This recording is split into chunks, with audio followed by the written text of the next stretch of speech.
January 1945, Camp Ruston, Louisiana. The transport trucks rolled through the pine forests of northern Louisiana under a sky so wide it seemed to swallow the horizon. Inside the canvas-covered beds, 63 German women sat in silence. Their field-gray uniforms stained with Atlantic salt and the grime of a 14-day voyage across an ocean that had become a graveyard for the Reich.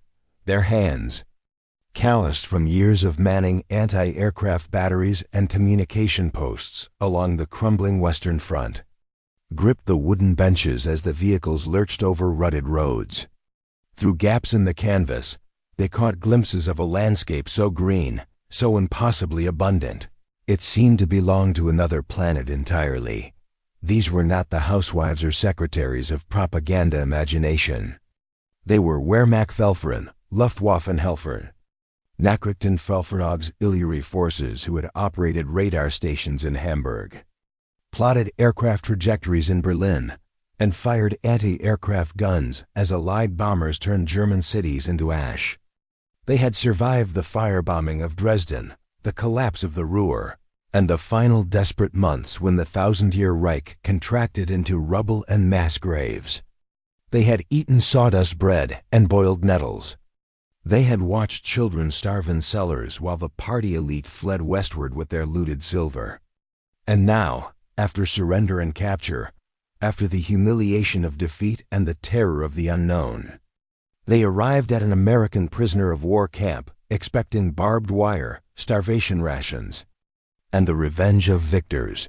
What they found instead would shatter every assumption they had carried across the Atlantic. The camp sat on 300 acres of former cotton fields, surrounded by pine timber and red clay roads. As the trucks passed through the gates, the women stared at the guard towers and barbed wire perimeter, familiar architecture, the expected symbols of captivity. But beyond those barriers, the camp itself seemed almost absurdly well-ordered. Neat rows of whitewashed barracks, vegetable gardens tended by earlier prisoners, a recreation field where captured German soldiers played football in the afternoon heat, and everywhere, an abundance of things: lumber stacked in precise cords, medical supplies visible through infirmary windows, clothing hung to dry on lines strung between buildings. This was not the improvised desperation of Stalag or the brutal efficiency of Soviet camps. This was something else entirely. The women were processed in groups of 10. Names recorded. Photographs taken. Medical examinations conducted by female doctors and nurses who spoke gentle, broken German and smiled with a warmth that felt dangerously disarming. Then came the barracks assignments, the issue of bedding actual mattresses, not straw pallets, and finally, the announcement that would become the first crack in the ideological edifice they had carried from the fatherland. Dinner will be served at 1800 hours in the mess hall. You will form lines at the door. Take your trays. You will receive full rations according to the Geneva Convention standards. Full rations. The phrase hung in the air like a foreign language. For the past 2 years, full rations in Germany had meant a slice of black bread so dense it could break teeth, a watery soup flavored with turnips, and, if fortune smiled, a shred of horse meat. The women exchanged glances but said nothing. Trust was a luxury they had learned to ration more carefully than food. At 6 o'clock precisely, they lined up outside the mess hall, a long wooden structure that smelled of cooking oil and something sweet they could not immediately identify. The line moved forward with military efficiency. Each woman received a metal tray divided into compartments, then shuffled past a serving line where uniformed American soldiers, some barely old enough to shave, ladled food onto the trays with mechanical indifference. And here, in this moment, the first woman stopped walking. On her tray sat a portion of meat, actual meat, not gristle or organ scraps, but a substantial cutlet glistening with rendered fat. Beside it, a mound of mashed potatoes topped with a pat of butter that slowly melted into golden pools, green beans, a square of cornbread, and filling nearly a third of the tray, a heap of pale yellow kernels that gleamed under the fluorescent lights, like scattered coins.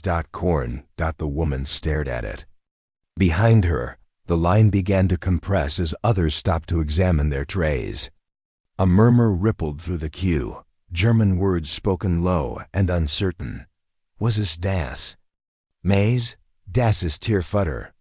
Pig food. Animal feed. The corn that German farmers grew for livestock, dried into hard kernels and ground for hog troughs. And here it was, boiled soft and served as if it were fit for human consumption, heaped generously onto the plates of prisoners who had expected punishment and deprivation. One woman, a former radar operator from Mannheim named Greta Schaefer, would later write in her memoir that her first thought was not gratitude but suspicion. We believed it was mockery, that the Americans were showing us what they fed their animals and daring us to eat it, that this was the first stage of our humiliation. The women carried their trays to long wooden tables and sat in clusters defined by former units and shared trauma. They looked at the food. They looked at each other. At the far end of the hall, American guards stood with arms crossed, watching with expressions of bored routine. No one was forcing them to eat. No one was laughing. The Americans simply didn't care. Hunger won the first round. It always does. A young woman from Hamburg, barely 22, picked up her fork and speared a single kernel of corn.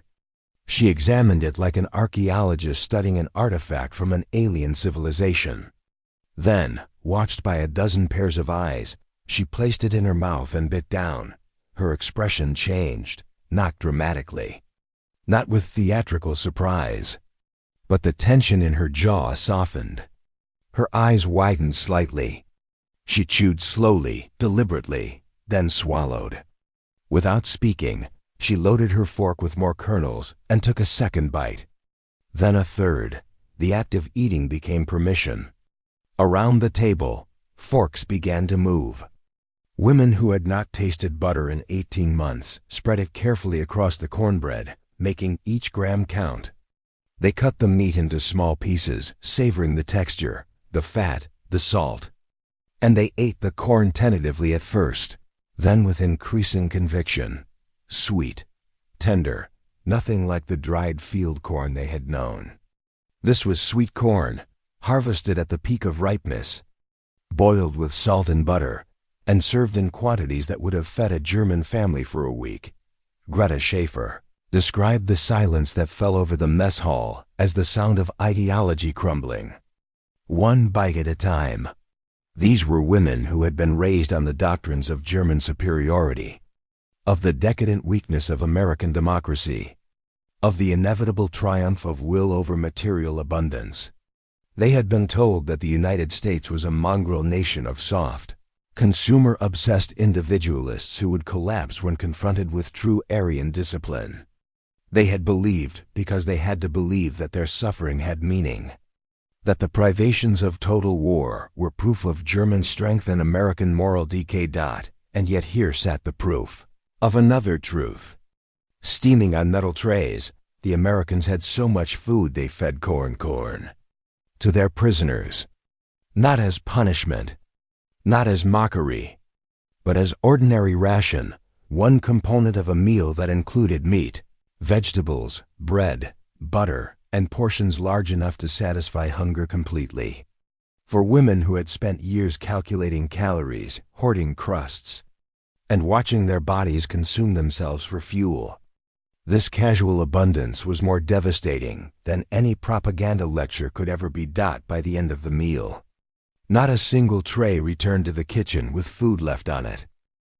The story of how corn became a weapon of ideological warfare begins not in Louisiana, but in the agricultural policies of the New Deal and the industrial mobilization of American farming during World War II, while Germany's food production collapsed under the combined pressures of Allied bombing, labor shortages, and the diversion of resources to the Wehrmacht. American agriculture underwent a transformation so profound it would reshape global food systems for the next century. In 1940, The United States produced approximately 2.5 billion bushels of corn. By 1944, that figure had climbed to 3.2 billion bushels. Despite the conscription of farm workers and the prioritization of industrial production, this increase was not accidental. It was the result of mechanization, hybrid seed development, synthetic fertilizers, and a government-coordinated system of price supports and production targets that treated food as a strategic weapon as important as tanks or bombers. Corn, specifically sweet corn, bred for human consumption rather than livestock feed, became a symbol of American agricultural abundance. While British civilians endured rationing and German families scraped the bottom of the barrel, American farms produced surpluses so vast that the government struggled to find storage space. Much of this surplus was directed toward feeding not only the American military, but also Allied forces, liberated populations, and eventually, prisoners of war. The Geneva Convention of 1929 established clear standards for the treatment of prisoners, including provisions for food. Article 11 specified that prisoners should receive the same rations as depot troops of the detaining power, not luxury, but sufficiency. The United States, blessed with agricultural abundance and an ideological commitment to demonstrating the superiority of democratic capitalism, interpreted these standards generously. American POW camps served meals that, by contemporary European standards, bordered on the extravagant. For the German women arriving at Camp Rustin, this generosity was incomprehensible. They had left a Germany where the official daily ration in 1945 had fallen below 1,000 calories starvation by any medical definition. They had watched soldiers return from the Eastern Front with stories of Soviet camps where prisoners ate grass and bark. They expected, at minimum, deprivation. At worst, revenge. Instead, they received approximately 3,000 calories per day, distributed across 3 meals that included meat, dairy, fresh vegetables, and yes, corn in quantities that seemed almost offensive. The corn became a focal point of conversation in those first weeks. The women, housed in barracks that held 40 beds each, talked in the evenings about the food, about the butter that came in individual portions, wrapped in wax paper printed with cheerful cows, about the bread that was white and soft instead of dark and dense, about the coffee, real coffee, not roasted acorns served with sugar and condensed milk. And always they returned to the corn. "It is sweet," wrote Greta Schaefer in her diary, entry for January 23, 1945, "like a vegetable pretending to be a dessert. The Americans eat it without thinking, the way we once ate potatoes. There is so much of it. They open cans of corn and serve it alongside fresh corn on the cob when it is in season." I asked one of the guards, through a translator, if this was special treatment for prisoners. He laughed and said his mother served corn at every Sunday dinner. Every Sunday. As if it were nothing. The psychological impact of this abundance cannot be overstated. Food is never just nutrition. It is culture, identity, power. To feed someone generously is to demonstrate superiority in the most primal language humans understand. The Americans were not merely keeping their prisoners alive. They were overwhelming them with proof of a system that could produce such surpluses even while fighting a global war on 2 fronts. The women began to notice other things. The guards who served their food were relaxed, even bored. There was no ritual of dominance, no performance of power. The abundance was so normalized it had become invisible to its providers. One evening, a guard dropped a full ladle of corn onto the floor, glanced at it briefly, and simply scooped up another serving without concern. In Germany, that wasted food would have represented a family's ration for days. Here, it was swept up and discarded without comment. This indifference was, in its way, more impressive than any deliberate display of wealth could have been. The transformation did not happen overnight. Ideology is not dismantled by a single meal, no matter how generous. But human beings are not machines. And cognitive dissonance can only be sustained for so long when confronted with daily, tangible contradictions. The women of Camp Rustin had been told that American soldiers were cowards, that their equipment was inferior, that their society was weak and divided. Yet here were men who had crossed an ocean, stormed beaches, and shattered the Wehrmacht with an industrial and logistical capacity that Germany, despite all its vaunted engineering and discipline, could not match. And those same men now served corn to prisoners with the casual abundance of people who had never known true scarcity. Some women resisted longer than others. A former party youth leader from Stuttgart refused to eat the corn for the first week, surviving on bread and potatoes alone. She called it a matter of principle, of maintaining German dignity in the face of American condescension. But principle is a fragile shield against hunger, and the slow realization that one's suffering has been for nothing. On the 8th day, she ate the corn.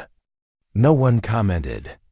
By then, they all understood that silence was kinder than acknowledgement. Letters began to flow from Camp Rustin to Germany in the spring of 1945. As the war in Europe entered its final collapse. The censors read every word, and many letters were copied and filed for intelligence purposes. Historians would later mine these documents for evidence of shifting attitudes among captured German personnel. "Dear Mutti," wrote one woman to her mother in Bremen, "you will not believe what I tell you, but I swear it is true. Yesterday we had chicken for lunch, chicken, and with it, a yellow vegetable they call corn that tastes like summer. There is so much food here. The Americans waste more in a day than we saw in a month at home. I did not understand it. How can a nation of such plenty exist while we starved? What were we told? What did we believe?" Another letter, written by a former communications officer, was more explicit. "They lied to us. About everything. The Americans are not weak. Their soldiers are not cowards. Their system is not collapsing. We were fed stories to make sense of our suffering, and we believed them because the alternative was unbearable. But here, in this camp where we are prisoners, we eat better than officers did in Berlin. The corn they serve us, pig food, we thought at first, is sweeter and more abundant than anything I tasted in 4 years of war. What does that say about the Reich? What does that say about the promises we were made?" Not all letters were so reflective. Some women clung to their beliefs, reframing the abundance as a trick or a temporary facade. But even these letters betrayed a growing uncertainty, a sense that the foundations of their worldview had begun to crack. The guards noticed the change. At first, they were sullen, recalled Corporal James McKinney in a 1982 interview. Wouldn't make eye contact, wouldn't speak except when required. But after a few weeks, they started asking questions. About the food mostly. Where did it come from? How much did Americans eat at home? One woman asked me if everyone in America ate corn or just soldiers and prisoners. I told her everyone. Rich, poor, farmers, factory workers, everyone ate corn in some form. She looked at me like I'd told her the sky was green. The corn became a teaching tool, intentionally or not. Camp administrators began organizing educational programs for prisoners, part of a broader denazification effort. These sessions included films, lectures, and guided discussions about democracy, individual rights, and the contrasts between totalitarian and free societies. But no lecture was as effective as the mess hall. "You can show someone films about American industry," noted one camp report from April 1945. "But nothing drives the point home like a plate of food they can taste." These women came from a collapsing empire where civilians ate rats and children died of starvation. "We feed them corn 3 times a week, and they cannot reconcile it with what they were taught about American weakness. The cognitive dissonance is doing more to break down Nazi ideology than any formal education program could achieve." The administrators were not wrong. By the summer of 1945, as news of Germany's unconditional surrender spread through the camp, The psychological landscape among the prisoners had shifted dramatically. The initial shock of abundance had given way to a quieter, more profound reckoning. These women had sacrificed years of their lives for a regime that had promised greatness and delivered ash. They had believed in superiority and discipline, only to find themselves fed generously by the very people they had been told were decadent and inferior. The corn, in this context, became more than food. It became a symbol of the lie they had lived, and the truth they could no longer deny. Not every prisoner experienced this transformation in the same way. Human psychology is complex, and ideology is resilient. Some women maintained their beliefs with quiet defiance, reinterpreting the evidence to preserve their sense of identity. Others underwent profound crises of faith, questioning not only the Nazi regime, but their own complicity in its crimes. Greta Schaefer's diary, published in Germany in 1962 under the title Maize und Freiheit, Corn and Freedom, provides one of the most detailed accounts of this psychological journey. In an entry dated May 15, 1945, 1 week after V-Day, she wrote, "Today at lunch, they served corn on the cob.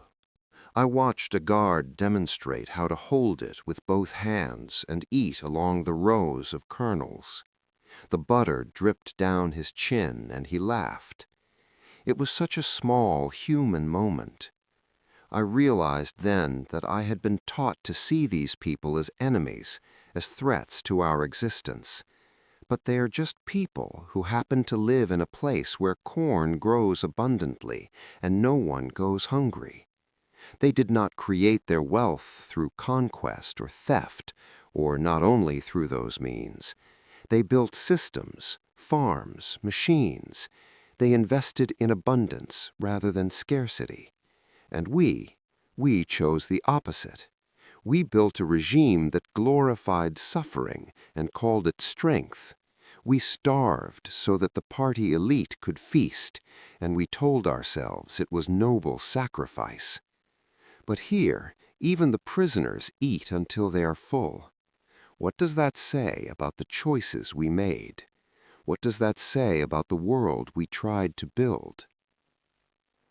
This reflection was not universal, but it was common enough to worry American intelligence officers. Reports from Camp Ruston noted that while the physical health of German POWs improved dramatically under American care, their psychological state was often fragile. Depression, anxiety, and what we would now recognize as symptoms of PTSD were prevalent. For many, the kindness of captivity was harder to bear than cruelty would have been. Cruelty could be resisted, hated, used to reinforce existing beliefs. Kindness, especially generous, indifferent kindness, was corrosive to ideology. The corn continued to appear at every meal in various forms: boiled corn, creamed corn, corn bread, corn fritters, corn chowder. The variety itself was a statement of abundance.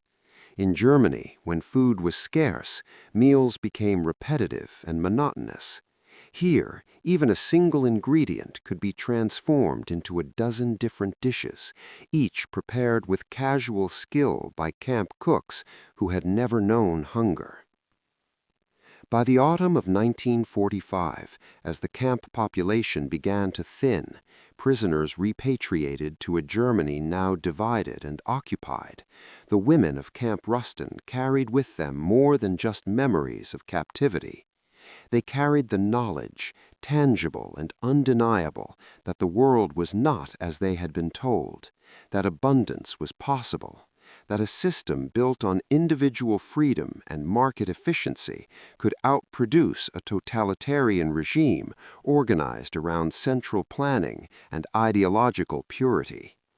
They carried, in other words, the taste of corn. The historical record documents what happened to many of these women after their return to Germany. Some disappeared into the chaos of the post-war years, their fates unknown. Others rebuilt their lives in the occupied zones, adapting to the new realities of divided Germany.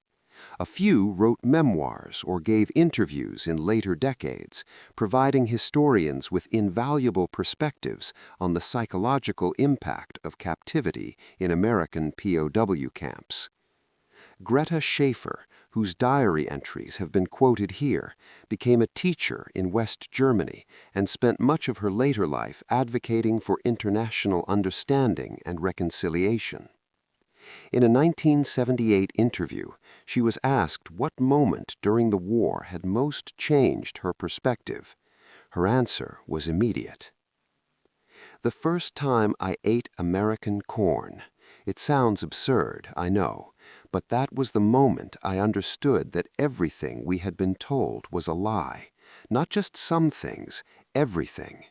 The corn was sweet and abundant, and no one treated it as special. That casualness, that indifference to plenty, it revealed a truth about the world that I could not unlearn.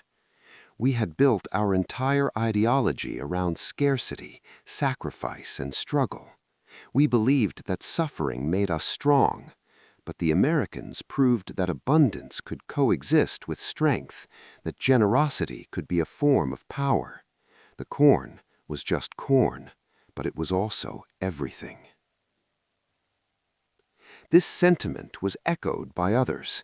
In interviews, letters, and memoirs, the women who passed through American POW camps frequently mentioned food as a turning point in their understanding of the war and its meaning. Not the military defeats, though those were decisive. Not the propaganda films about concentration camps, though those were horrifying. But the daily, undeniable experience of being fed generously by an enemy who had every right to treat them as they had treated others. The corn, in particular, remained vivid in memory. Perhaps because it was so unexpected, perhaps because it symbolized the gap between propaganda and reality more clearly than any other element of camp life.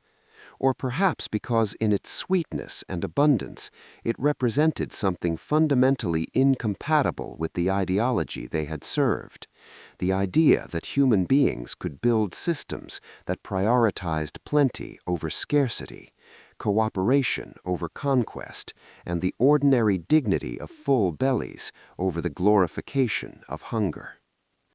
The broader implications of this story extend beyond individual transformations. The treatment of Axis POWs in American camps, including the generous feeding of prisoners at a time when millions of Europeans faced starvation, was part of a calculated strategy. The United States government understood that the reconstruction of Europe and the ideological battle against communism would require winning hearts and minds, not just military victories. Feeding prisoners well served multiple purposes. It demonstrated adherence to international law and humanitarian principles, bolstering America's moral position. It provided a stark contrast to the treatment of Allied prisoners in German and Japanese camps, undermining Axis propaganda about American barbarism.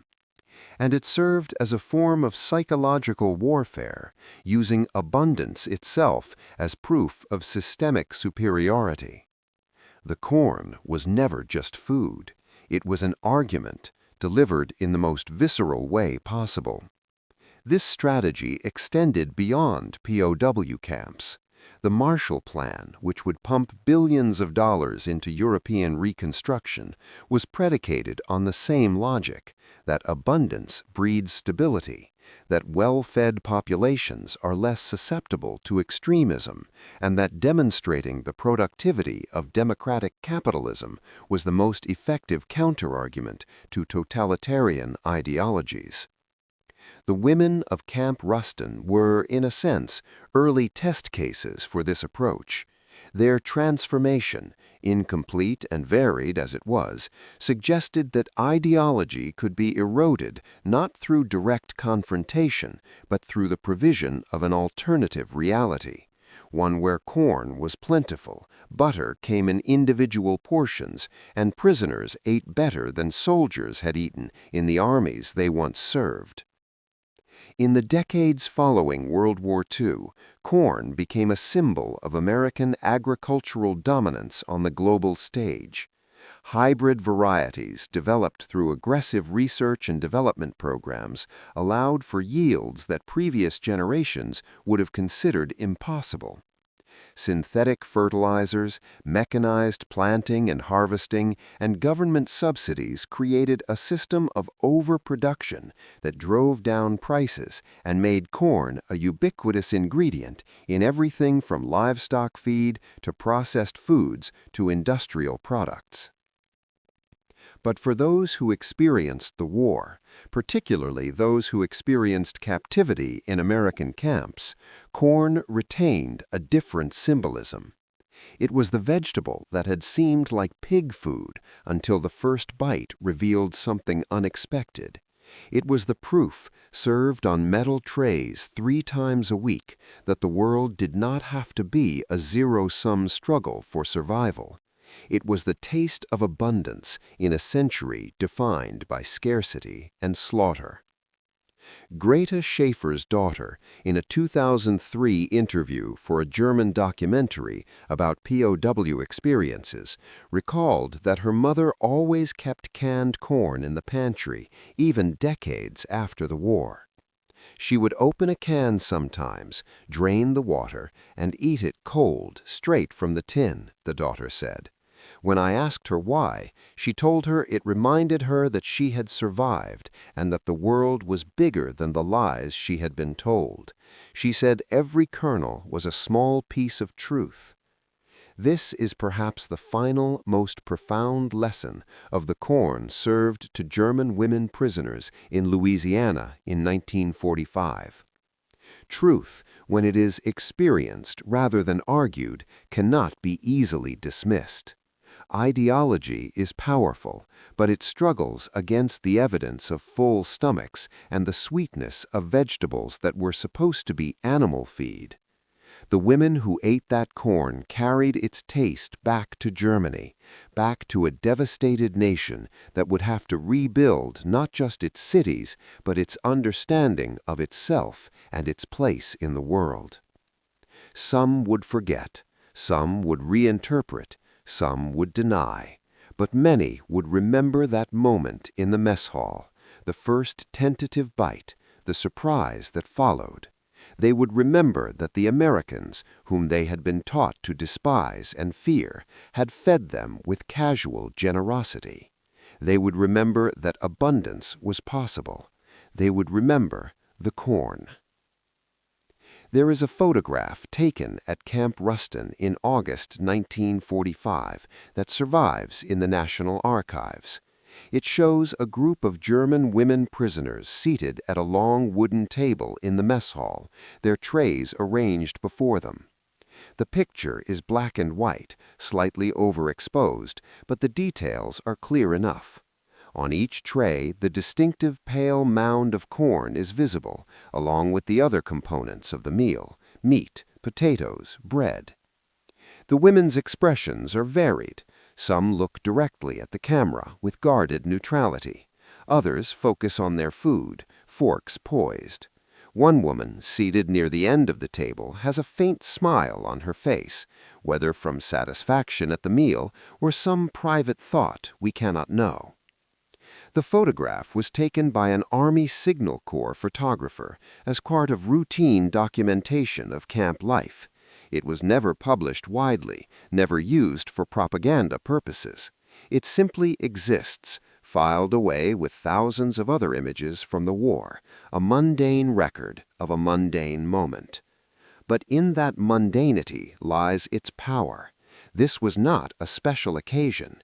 This was just Tuesday lunch in a POW camp in Louisiana, where German women who had operated radar stations and fired anti-aircraft guns now sat eating sweet corn and trying to reconcile the world they had believed in with the reality steaming on their trays.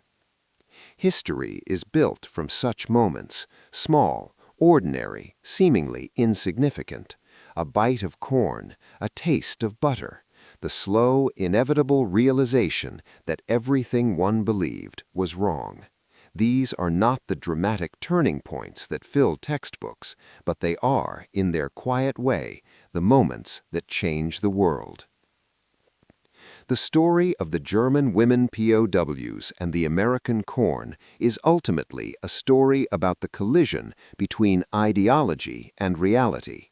It is about what happens when people raised on narratives of superiority and sacrifice encounter undeniable evidence that the world operates according to different rules than they were taught. It is about the power of abundance, not just to feed bodies, but to reshape minds. And it is about corn, ordinary, sweet, abundant American corn served on metal trays in a POW camp in Louisiana, bite by bite, dismantling a worldview built on hunger, struggle, and the glorification of suffering. The women who ate that corn could not have known in January 1945 that they were participating in a historical moment that would echo across decades. They were simply hungry, confused, and trying to survive in a world turned upside down. But in eating, in that simple act of consuming food they had been told was beneath human dignity, they took the first step towards understanding a truth their ideology had tried to suppress: that human beings need not starve to be strong, that abundance need not corrupt, and that a society built on freedom and plenty could defeat one built on discipline and sacrifice. The corn was never just corn.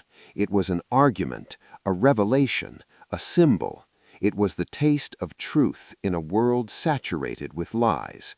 And for those who experienced it, that taste lingered long after the war ended, long after the camps closed, long after the last trains carried prisoners back to a Germany that no longer existed. Every kernel a small piece of truth, eaten one bite at a time until the lie could no longer be sustained. This is how ideologies fall, not in grand battles or dramatic confrontations, but in mess halls and kitchens, where the body's truth overwhelms the mind's constructions, where sweet corn, served with butter and indifference, speaks louder than 1,000 propaganda posters, where the first bite changes everything.